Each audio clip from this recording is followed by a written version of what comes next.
اعوذ باللہ من الشیطان الرجیم۔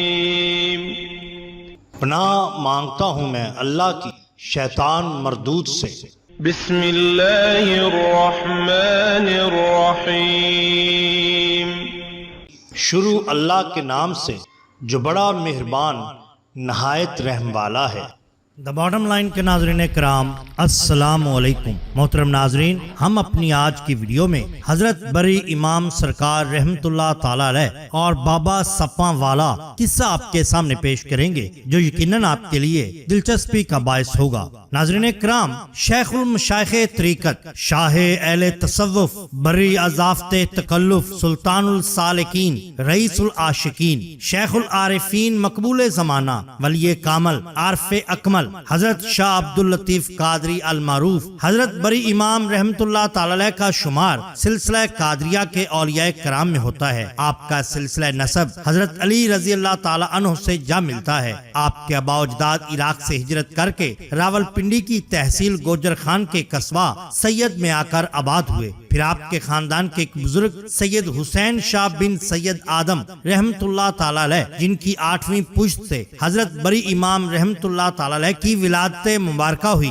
قصبہ سید سے ہجرت کر کے موضع چولی کرسال تحصیل و ضلع چکوال میں آ کر آباد ہو گئے اور یہیں پر رہائش اختیار کی۔ حضرت بری امام رحمت اللہ تعالی علیہ کا اصل نام شاہ عبداللطیف ہے۔ آپ کے والد ماجد کا نام سید محمود شاہ رحمت اللہ تعالی علیہ تھا، جو کہ اپنے وقت کے جید عالم دین اور ولی کامل تھے۔ زیادہ تر عبادت و ریاضت میں مشغول رہا کرتے تھے۔ حضرت بری امام رحمت اللہ تعالی علیہ کی والدہ ماجدہ کا نام بی بی غلام فاطمہ تھا، جن کے بطن پاک سے آپ سن 1026 ہجری میں پیدا ہوئے۔ آپ کی ولادت مبارکہ چکوال شہر سے تقریباً 10 کلومیٹر کے فاصلہ پر واقع موضع چولی کرسال میں ہوئی۔ تمام عمر دین مبین کی تبلیغ میں گزار دیے۔ ہزاروں لاکھوں لوگ آپ کی تبلیغ سے دین اسلام کی طرف راغب ہوئے۔ حضرت بری امام رحمت اللہ تعالی علیہ کی حیات مبارکہ میں آخر وہ لمحہ بھی آن پہنچا جب آپ نے داعیے اجل کو لبیک کہا۔ اس دنیائے فانی میں زندگی کے ماہ و سال گزارنے کے بعد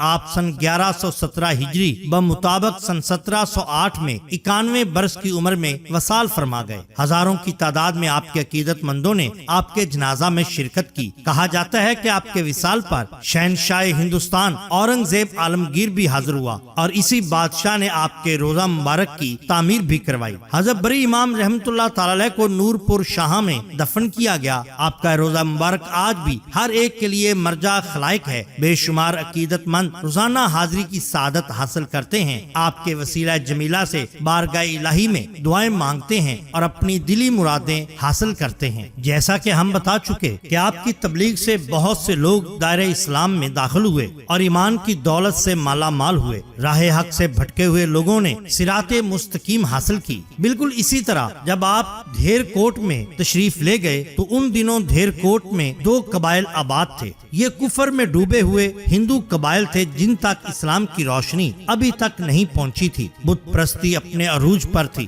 حضرت بری امام رحمت اللہ تعالی علیہ نے ان میں سے ایک قبیلہ کے سردار پرشوتم کو دعوت حق دی، جس نے تھوڑی سی پس و پیش کے بعد دعوت قبول کر لی اور اس کے ساتھ ہی پورا قبیلہ بھی مسلمان ہو گیا۔ جب پرشوتم کے قبیلہ کے لوگوں نے اسلام قبول کیا تو دبنگ شاہ کے قبیلہ کے لوگ ان کے دشمن ہو گئے۔ دبنگ شاہ نے ہر طرح کی کوشش کی کہ حضرت بری امام کی تعلیمات کسی بھی طرح سے اس کے قبیلے کے لوگوں تک نہ پہنچنے پائیں۔ وہ حضرت بری امام کی دشمنی میں بہت آگے نکل گیا۔ اس قبیلے کا ایک جوگی تھا جو کہ بابا سپاں والے کے نام سے مشہور تھا۔ دبنگ شاہ بابا سپاں والے کے پاس گیا اور سارا ماجرا سناتے ہوئے بولا کہ جیسے بھی ہو حضرت بری امام کو اس قبیلہ تک نہیں پہنچنا چاہیے۔ سپاں والا بابا عجیب و غریب جادو، شعبدوں اور سانپوں کے کمالات رکھتا تھا۔ اس نے 4 خطرناک سانپوں پر جادو کیا کہ جیسے ہی حضرت بری امام رحمت اللہ تعالی علیہ اس کے علاقہ میں داخل ہوں ان کو ڈس لیا جائے۔ چنانچہ دوسری طرف حضرت بری امام رحمت اللہ تعالی علیہ نے فجر کی نماز ادا کی اور چند مریدین باصفا کے ہمراہ دبنگ شاہ کے قبیلے کی جانب چل پڑے۔